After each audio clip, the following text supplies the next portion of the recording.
करो। अभी आप सबके बीच में नामपल्ली की शान मोहम्मद फिरोज खान आप सबसे मुखातिब होंगे। जय कांग्रेस, जय जय कांग्रेस, जय कांग्रेस। डाइस पे मौजूद राहुल गांधी जी, कांग्रेस पार्टी के जनरल सेक्रेटरी केसी वेणुगोपाल जी,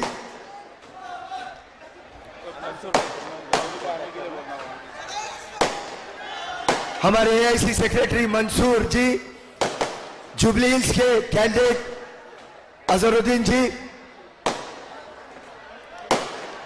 रूबी जी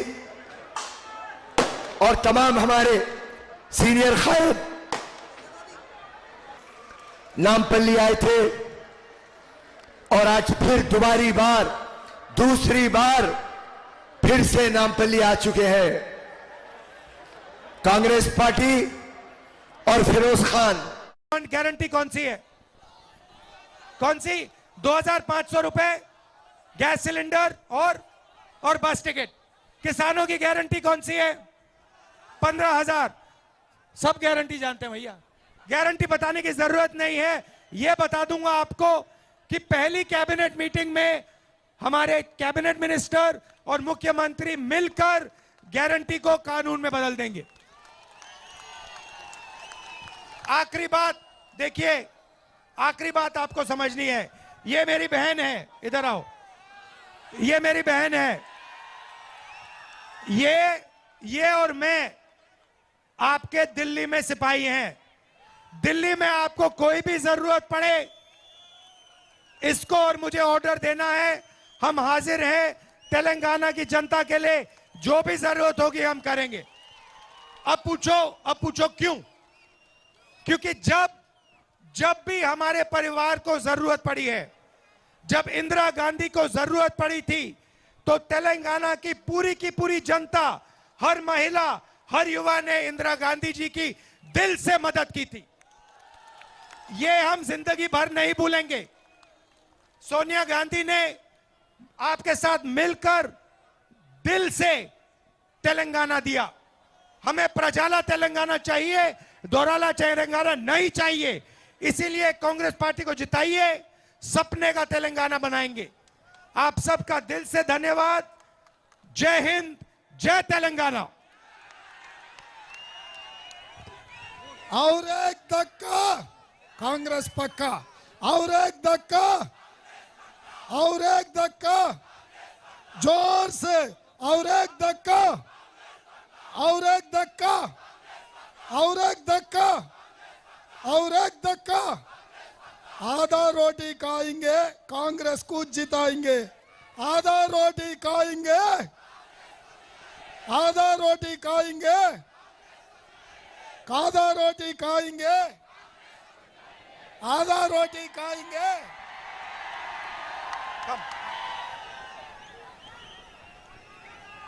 बीच में आप आओ।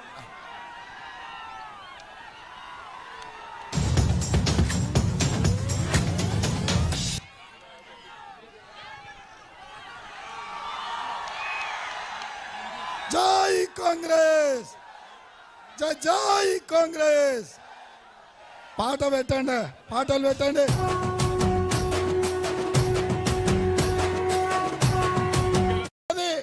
ఈరోజు చంద్రశేఖరరావు గారు త్యాగాల పునాదుల మీద ఏర్పడ్డ తెలంగాణను అబద్ధాల పునాదుల తెలంగాణగా, మోసాల పునాదుల తెలంగాణగా మార్చిండు। అందుకే 30 లక్షల మంది నిరుద్యోగ యువకులు మీరే కథానాయకులై, మీరే కథన రంగంలో దిగి 35,634 బూతులలో మీరే కథానాయకులై, మీరే బూతులలో నిలబడి చంద్రశేఖరరావును బంధ పెట్టాలి। అప్పుడే అమరవీరుల ఆత్మలు శాంతిస్తాయి। కాబట్టి మిత్రులారా, జరగబోయే 30 తారీఖు నాడు ఎన్నికలలో కేసీఆర్ ను బంధ పెట్టడానికి మీరందరూ సిద్ధమేనా? సిద్ధమేనా? సిద్ధమేనా? సిద్ధమేనా? సిద్ధమన్న వాళ్ళందరూ చేయి పైకెత్తండి. జై కాంగ్రెస్, జై జై కాంగ్రెస్, జై సోనియమ్మ, జై జై సోనియమ్మ. హస్తం గుర్తుకే, హస్తం గుర్తుకే. నేను మార్పు కావాలి అంటే రెడీనా? రెడీ? మార్పు కావాలి, మార్పు కావాలి, మార్పు కావాలి, మార్పు కావాలి, మార్పు కావాలి, మార్పు కావాలి, మార్పు కావాలి, మార్పు కావాలి, మార్పు కావాలి, మార్పు కావాలి, మార్పు కావాలి, మార్పు కావాలి, మార్పు కావాలి, మార్పు కావాలి, మార్పు కావాలి. జై కాంగ్రెస్, జై జై Congress. Next bye bye, bye bye, bye bye, bye bye, bye bye, bye bye, bye bye, bye bye, bye bye, bye bye, bye bye, bye bye, bye bye, bye bye, bye bye, bye bye, bye bye, bye bye. ధన్యవాదాలు మిత్రులారా. ఇప్పుడు మన నాయకురాలు మనకు అండగా నిలబడడానికి విచ్చేసిన శ్రీమతి కోత పెట్టి అందరికి దోచుకుంటున్నారు. 8,000 किसानों ने तेलंगाना में आत्महत्या की है. 8 లక్షల మంది రైతులు ఈ తెలంగాణ రాష్ట్రంలో ఆత్మహత్య చేసుకున్నారు. कल शाम मैं तेलंगाना के युवाओं से मिला. నిన్న సాయంత్రం నేను కొంతమంది తెలంగాణ నిరుద్యోగ యువకులతో కలిశాను. अपना पैसा देकर, लाखों रुपए देकर वो एग्जाम की तैयारी कर रहे हैं. వాళ్ళు లక్షలు వెచ్చించి పరీక్షలు రాస్తారు. ఆ కాళేశ్వరం ప్రాజెక్టు కట్టిన पानी देने का नहीं था, लक्ष्य चोरी करने का था.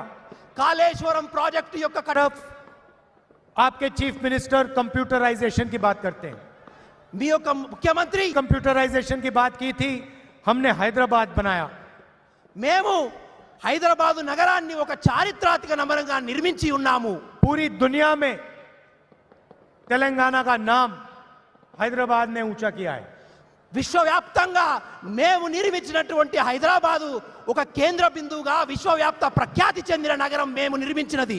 उनके कंप्यूटराइजेशन में वो धरनी पोर्टल लाते हैं. కంప్యూటరైజేషన్ అనే నెపంతోని మీ భూములను ధరణి పోర్టల్ ద్వారా లాక్కునే ప్రయత్నం చేస్తున్నారు.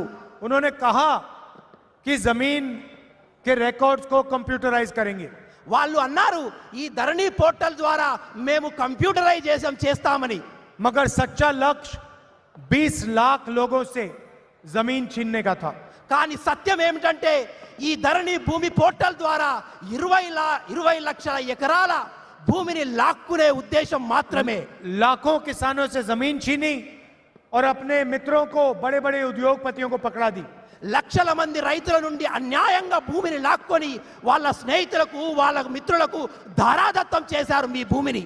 पैसे बनाने वाली सारी की सारी मिनिस्ट्रियां एक परिवार के हाथ में है. పైసలు సంపాదించుకునే అవకాశం ఉన్న ప్రతి ఒక్క మంత్రివర్గాన్ని కేసీఆర్ కుటుంబ పాలనలో వాళ్ళ చెక్కు చేదల్లో ఉంచుకున్నారు. चाहे वो जमीन हो, शराब हो, रेत हो, जहां भी पैसा बनता है वहां आपको केसीआर का परिवार का कोई ना कोई सदस्य मिलेगा. అది ఇసుకతో కూడిన మంత్రిత్వ ఈ దేశాన్ని విభజించు పాలించు విధానంతో అధికారాన్ని పదిలం చేసుకోవాలనుకుంటున్న నరేంద్ర మోడీని గద్దె దించడానికి, భారతదేశాన్ని పటిష్టంగా ఉంచి మత సామరస్యాన్ని కాపాడి ఈ దేశాన్ని అభివృద్ధి పదం వైపు నడిపించడానికి సుదూర పాదయాత్ర చేసిన సాహసికుడు మన. हमारी यहां मूर्ति बना रखी है, हमारे पास कुछ है नहीं. हम यहां पे देखते रहते हैं, देश चलाता है नरेंद्र मोदी. प्राइवेट कॉलेज में मैं गया, पढ़ाई की, अच्छे नंबर आए, सिविल इंजीनियर की मैंने डिग्री ली, आज मैं कुली का काम कर रहा हूं। ये एक नहीं है, ऐसे करोड़ों युवाएं देश में जिनको हर रोज ठगा जा रहा है। कौन है? पिछड़े हैं, दलित हैं, आदिवासी हैं, गरीब जनरल कास्ट के लोग हैं। हिंदुस्तान के बड़े उद्योगपतियों में से मुझे आप एक ओबीसी दिखा दो, भाषण बंद कर दूंगा। एक दलित दिखा दो, एक आदिवासी दिखा दो, भाषण बंद कर दूंगा। आंख के सामने चोरी हो रही है 24 घंटा। इसलिए हम एक हिंदुस्तान बनाना चाहते हैं। हमें नहीं चाहिए अदानी का हिंदुस्तान, हमें भारत माता की जय वाला हिंदुस्तान चाहिए, जिसमें पिछड़ों, दलितों, आदिवासियों की इज्जत हो।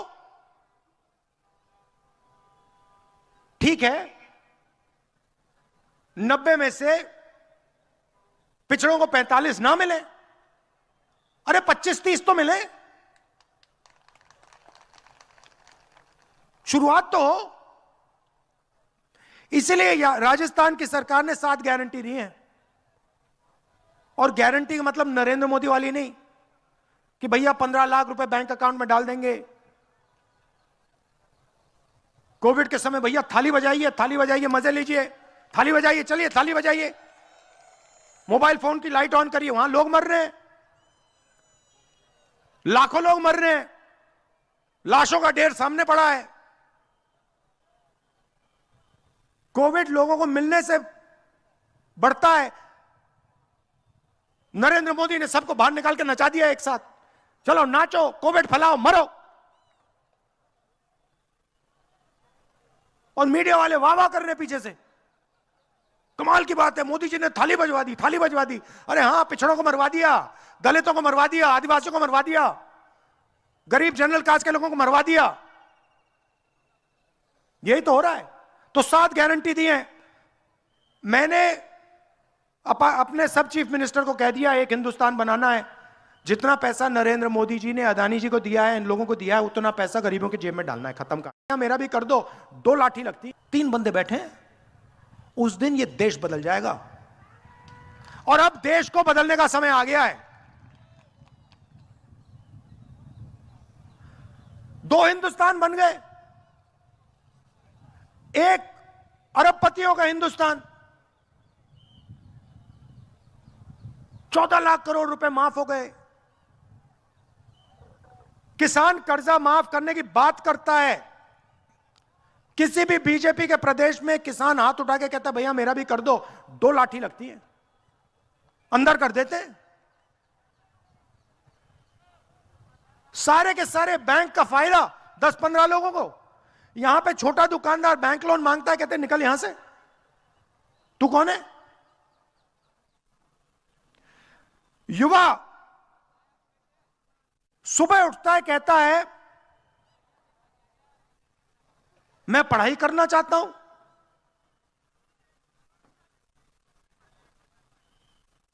स्कूल जाता है, पता लगता है प्राइवेट स्कूल है,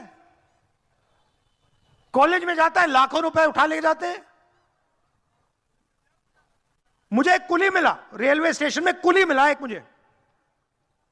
मैंने उससे कहा कैसे हो? कहता है राहुल जी, कंधे पे सूटकेस उठाता हूं, मेरे सारे के सारे सपने नरेंद्र मोदी ने तोड़ दिए। मैंने कहा कैसे? कहता है राहुल जी, मैंने इंजीनियर बनने का सपना देखा था, पापा से पैसे लिए मैंने, पापा मजदूरी करते हैं, पापा को तंग किया मैंने, 10 साल तंग किया, पापा मुझे पैसे चाहिए, इंजीनियर बनना है, पापा मुझे पैसे चाहिए, इंजीनियर बनना है। पापा के घुटने गायब हो गए, चल नहीं सकते। प्राइवेट कॉलेज में मैं गया, पढ़ाई की, अच्छे नंबर आए, सिविल इंजीनियर की मैंने डिग्री ली, आज मैं कुली का काम कर रहा हूं। ये एक नहीं है, ऐसे करो।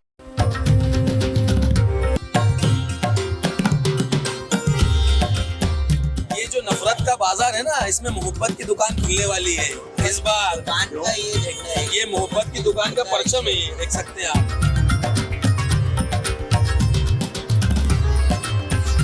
क्योंकि इन्होंने सबसे ज्यादा बीजेपी ने करप्शन के साथ जो हम सलामत और हिम्मत इनकी ये चरम नहीं आज लापरवाही है। राहुल गांधी राहुल गांधी बीजेपी की जो सरकार होती है, जहां भी सरकार होती है इनकी, ये 2-3 काम करते हैं। सबसे पहले एग्रीकल्चर का पूरा स्टोरेज का ढांचा, इंफ्रास्ट्रक्चर, हिमाचल में से पूरा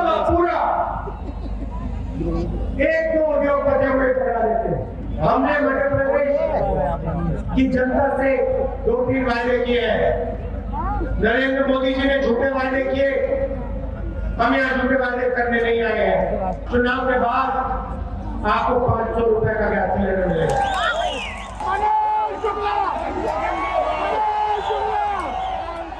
तो राहुल गांधी का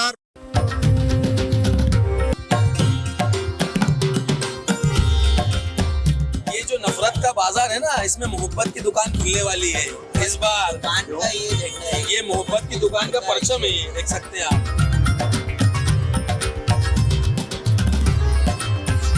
क्योंकि इन्होंने सबसे ज्यादा बीजेपी ने करप्शन के साथ जो हम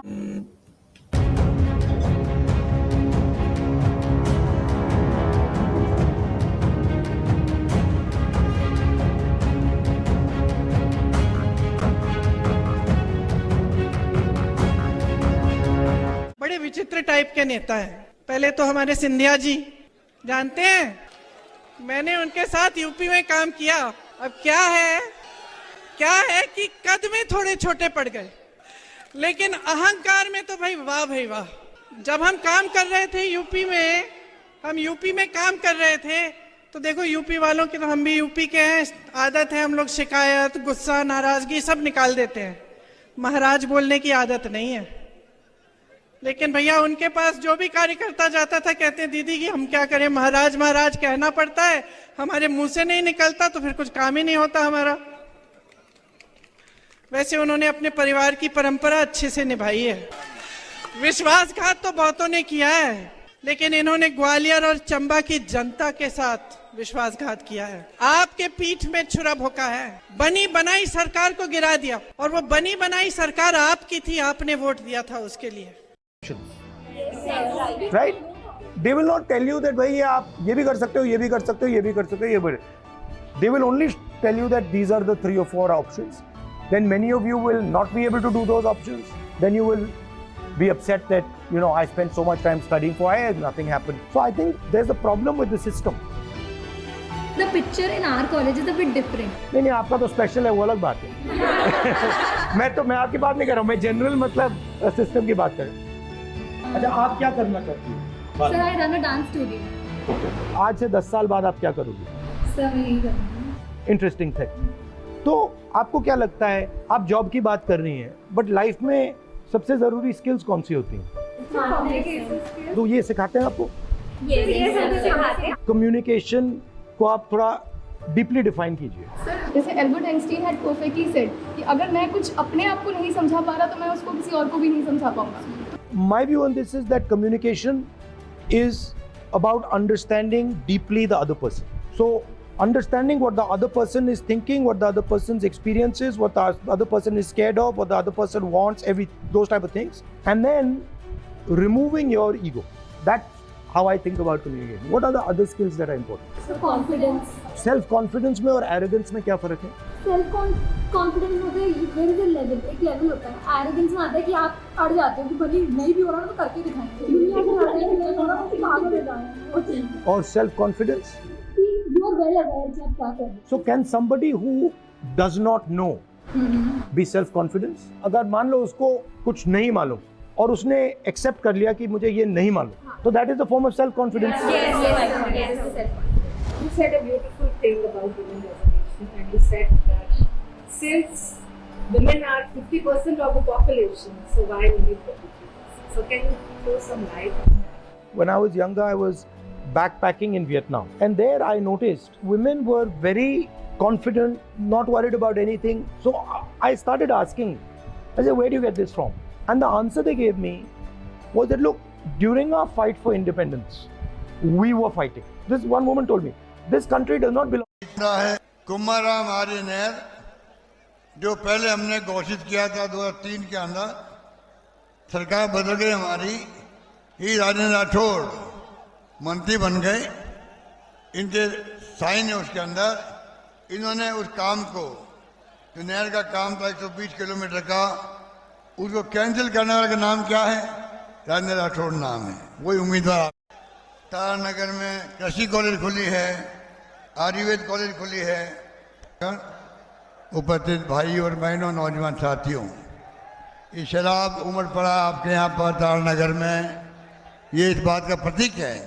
आपका प्यार, आपका स्नेह, आपका विश्वास राहुल जी पे है, हम सब पे हैं। इसलिए मैं आपको इतने आह्वान करूँगा, काम की कोई कमी रखी नहीं हम लोगों ने। अब वक्त आ गया है, आपको नरेंद्र बुढ़ानिया जी आपके अपने हैं। आंगा बुढ़ानिया जी ने, मैंने कभी मना नहीं किया। आपके यहाँ पर सावा में कॉलेज खुली है, तारानगर में कृषि कॉलेज खुली है, पीजी किया है। और तो और प्रकाश तिवारी जी को पुष्पांजलि अर्पित करेंगे। उसके पश्चात मैं कांग्रेस के सातों प्रत्याशी सबसे अनुरोध करूंगा कि सम्मानित राहुल गांधी जी का, सातों उम्मीदवार राहुल गांधी जी का स्वागत करेंगे।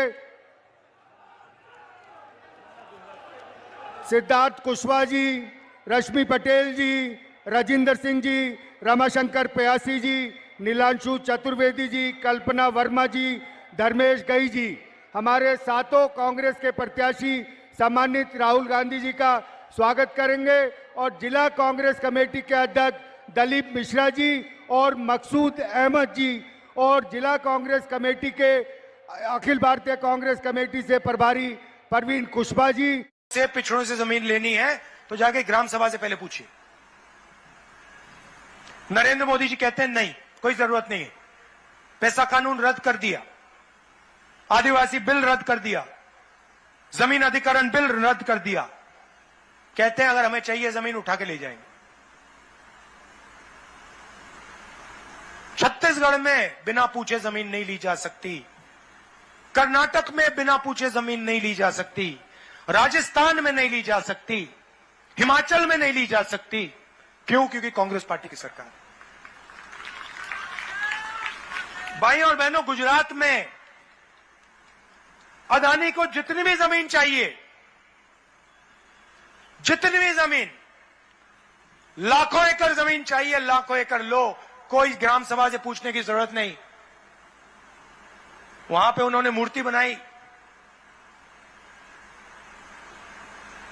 सारे आदिवासियों से बिना कोई कॉम्पनसेशन, बिना कुछ पूछे जमीन उठा के ले गए।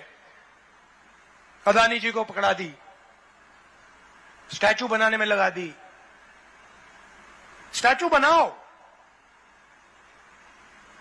जरूर बनाओ, मगर जो आदिवासियों का हक है, जो उनकी जमीन है, उसका कॉम्पनसेशन उनको दो, उनसे पूछ के जमीन लो। ये उनकी सोच में, हमारी सोच में फर्क है। अब देखिए, आखिरी बात मैं आपसे कहना चाहता हूं,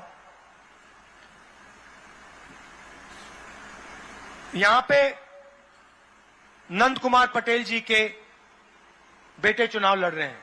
इधर आओ, देखो। अब मैं आपको एक चीज बताना चाहता हूं, और ये बात आप अच्छी तरह सुनो और समझो।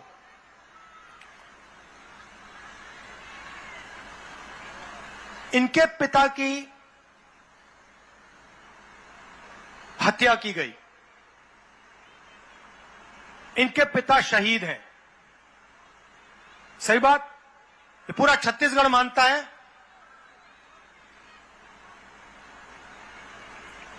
अगर इनके पिता की मृत्यु नहीं होती तो इनके पिता आज चीफ मिनिस्टर होते। यह सच्चाई है। अब मैं आपको इनके पिता के बारे में कुछ कहना चाहता हूं। मैंने कांग्रेस पार्टी में बहुत नेता देखे हैं, बहुत नेता देखे हैं। नंद कुमार पटेल कांग्रेस पार्टी का एक सबसे अच्छा सिपाही था।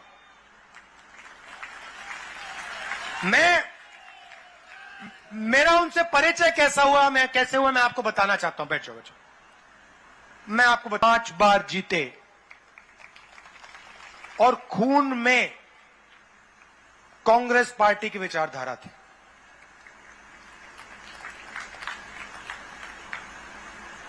किसी ना किसी दिन उनके हथियारों को मैं पकड़ के आपके सामने खड़ा कर दूंगा।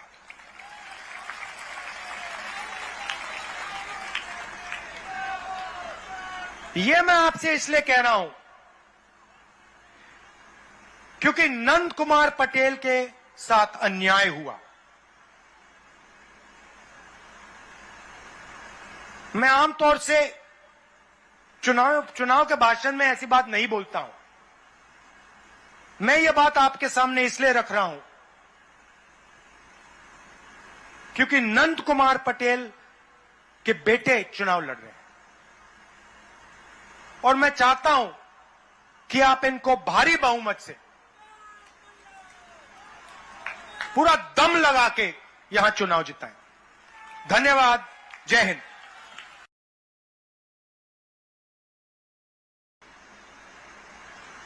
क्यों बिछाया? हम कहते हैं आदिवासी युवाओं को, ओबीसी युवाओं को, दलितों को अंग्रेजी सीखनी चाहिए, हिंदी सीखनी चाहिए और छत्तीसगढ़ी सीखनी चाहिए। अब आप पूछोगे भैया 3 भाषा क्यों?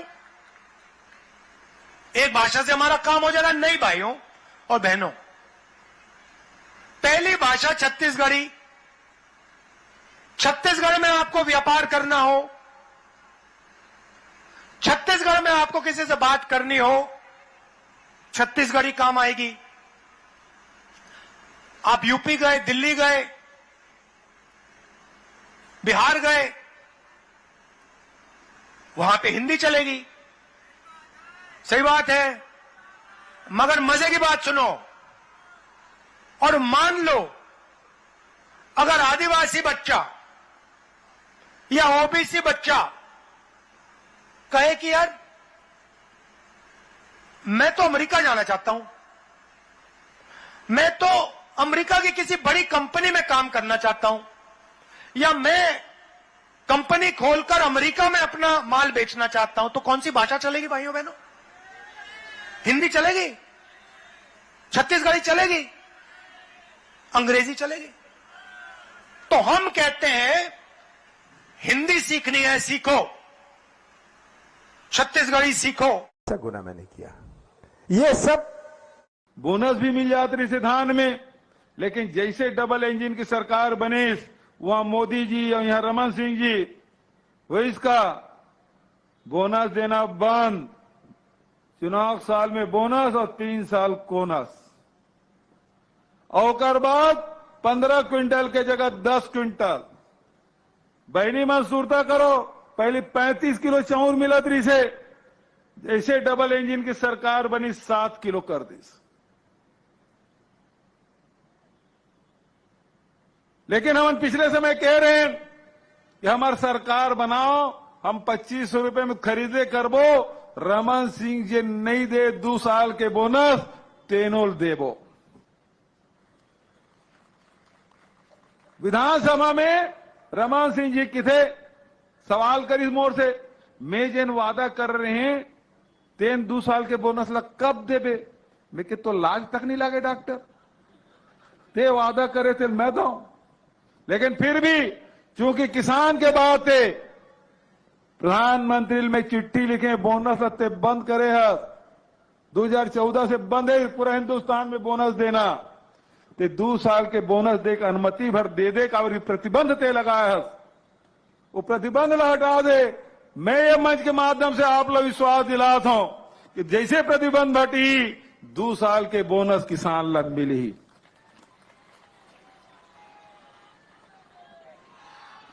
बीस क्विंटल में ठीक चुनाव पहले आचार संहिता लगे पहली बैला डीला के जिन खदान है लोहा के खदान ओकर एमडीओ नियुक्त करिस अडानी ला, तो ये पूरा संपत्ति अडानी ला।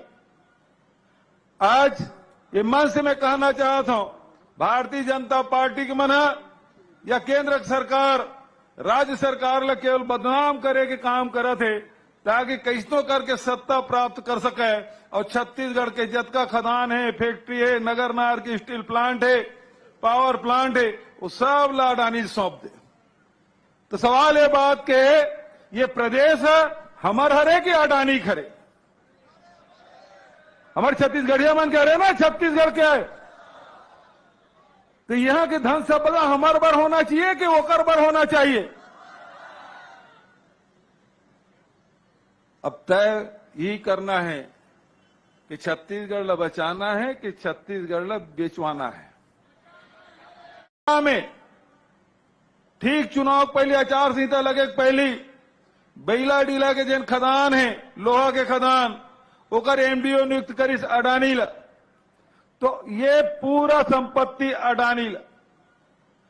आज ये मन से मैं कहना चाहता हूं, भारतीय जनता पार्टी के मना या केंद्र सरकार राज्य सरकार ला केवल बदनाम करे के काम करे थे ताकि कैसनो करके सत्ता प्राप्त कर सके, और छत्तीसगढ़ के जतका खदान है, फैक्ट्री है, नगर नार की स्टील प्लांट है, पावर प्लांट है, वो सब ला अडानी सौंप दे।